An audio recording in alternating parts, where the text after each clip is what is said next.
Sikujua kama leo kutakuwa kitu kama hicho. Nilikuwa nafanya maombi ya kuzunguka bahari. Nilizunguka bahari ya Hindi. Nilichukua speedboat nikazunguka kwa ajili ya kuteka falme ya bahari. Haleluya. Nikatamka neno moja, wale nifuatilia kwenye mitandao ya kijamii wanaelewa. Nilitamka neno moja tu. Nikasema, leo watu wataona mkono wa Mungu. Haleluya. Leo watu wataona nini? Mkono wa Mungu. Kwa sababu watu hawajui bahari huwa nazuia watu wengi. Hivi tuko hapa, kuna watu akili zao ziko connected na bahari, uchumi wao connected na bahari. Bwana Yesu asifiwe sana. Nilikuwa nazunguka bahari yote. Nadhani Mungu akisaidia Jumatano nitaondoka na watumishi wote. Tutachukua speedboat kubwa sana. Tutafanya maombi ya kuteka bahari. Bwana asifiwe sana. Tutazungushwa, tutapelekwa kwenye visiwa huko.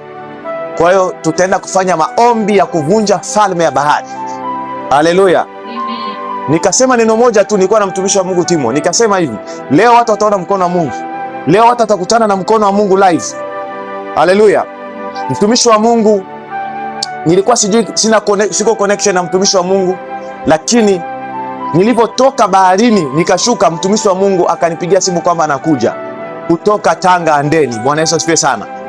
Leo tunaye mtumishi wa Mungu Nabii Samuel ambaye ni mtumishi wa Mungu katika ushirika wetu wa Umoja wa Ubalozi wa Mbinguni, na anaongoza katika kanisa la Ubalozi wa Mbinguni Tanga huko Handeni, pamoja na maeneo mbalimbali. Bwana Yesu